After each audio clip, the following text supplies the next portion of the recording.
Cuba Información. Tengo una forma más de adornarte la vida.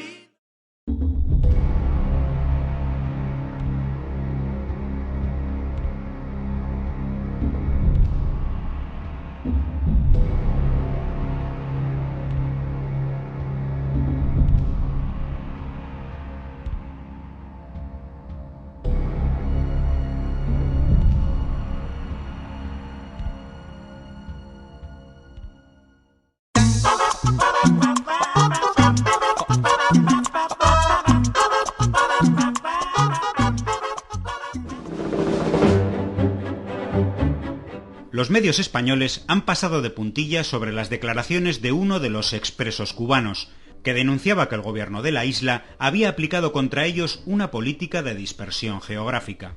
Fuimos alejados a cientos de kilómetros de nuestra familia para dificultar a nuestra familia, para castigar a nuestros seres queridos.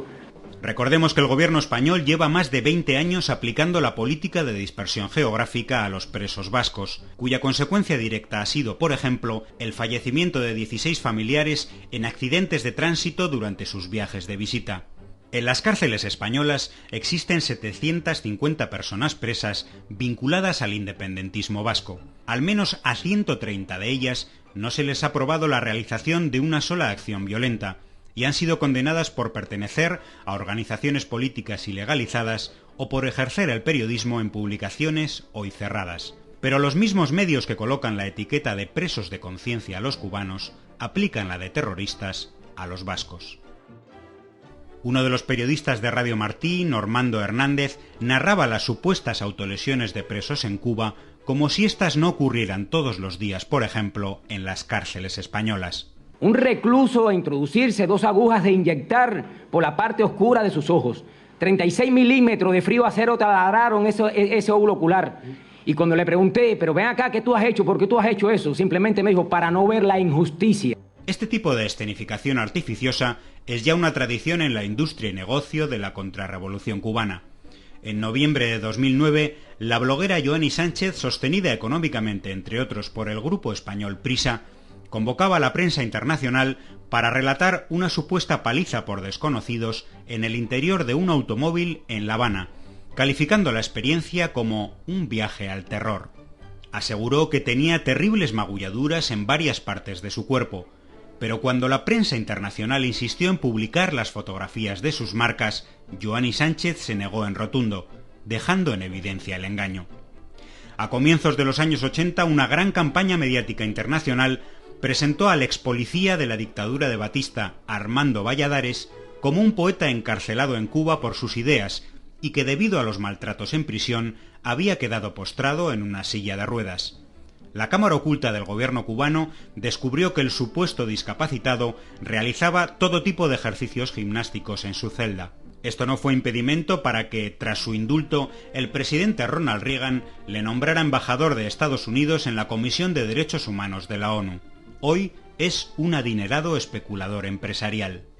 En varios de los medios que han cubierto la llegada a Madrid de los reclusos cubanos, la propaganda de la sociedad de consumo se mezcla con el infantilismo más ridículo de parte de algunos de ellos. ¿Cómo han reaccionado a la vida en libertad, al mundo que nosotros vemos cada día? Dicen que el impacto está siendo brutal, bestial, que es como llegar al paraíso. Impresionado, de todo tipo de carne y cosas. Vienen de un país que se mueve en Cadillacs y bicicletas. Estos coches les sorprenden. Aquí Pablo descubre las cámaras digitales. En el colmo de la manipulación, la periodista de Telecinco daba a entender incluso que en Cuba no existe telefonía móvil. Por primera vez hoy Pablo ha visto un móvil. Para mí es de ciencia ficción. El mensaje es evidente. Cuba, sin socialismo, no pasaría a las condiciones socioeconómicas de los países capitalistas de su entorno, como Haití, Jamaica o la República Dominicana. Cuba sería como Europa. El mismo Pablo Pacheco hacía finalmente un canto a la llamada libertad de prensa. Lo que más me impresiona realmente en este país es la prensa, ¿no? La libertad de prensa que hay. Que tú puedes decir lo que tú quieres, cuando quieres y donde quieres. Evidentemente, su mensaje sumiso al poder siempre tendrá espacio privilegiado en los medios propiedad de los grandes empresarios. Los mismos medios que, por cierto, hoy imponen la censura total a quienes denuncian su condición de mercenarios.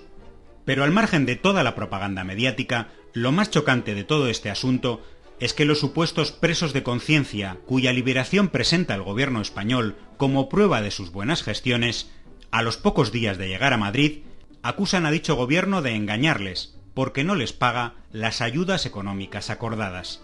Nosotros estamos diciendo tajantemente que no ha cumplido hasta el momento los compromisos que contrajo. Gálvez asegura que el gobierno español ofreció a los expresos cubanos información y orientación social, asesoramiento legal y la ayuda necesaria para la manutención y el alquiler de vivienda. El alojamiento en un hostal de un barrio obrero de Madrid también ha sido objeto de quejas contra el gobierno español. El baño es colectivo y las habitaciones no están ventiladas, comentaban. Uno de ellos denunciaba también que tendrá que ir a unas instalaciones para inmigrantes donde tendrá que convivir con 40 personas. Y lo que es aún más surrealista, las personas cuya liberación ha sido presentada por el gobierno español como la prueba de que las sanciones de la Posición Común Europea contra Cuba no son la vía para forzar su imaginaria transición en la isla, han sacado un comunicado solicitando que la Unión Europea no derogue la citada Posición Común y continúe con las sanciones a su propio país. Pero nosotros queremos dar nuestro criterio de por qué es necesario que se mantenga la Posición Común.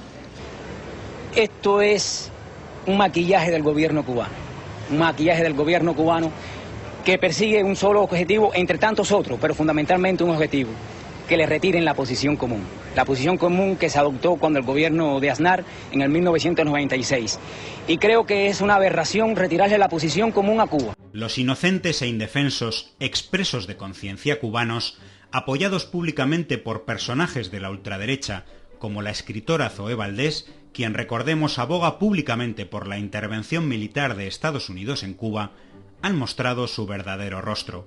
Toda una lección política para el gobierno español, a quienes sus defendidos le han apuñalado por la espalda. Cuba dista de ser una sociedad perfecta, pero es perfectible. No obstante, lo que aquí no se está discutiendo es eso. Lo que aquí se está discutiendo es nuestro derecho a decidir sobre nuestro destino, errores incluidos, sin injerencias de gobiernos extranjeros. Ese fue el sentido de mi lucha en estos 11 años y va a ser el sentido de mi lucha durante toda mi vida.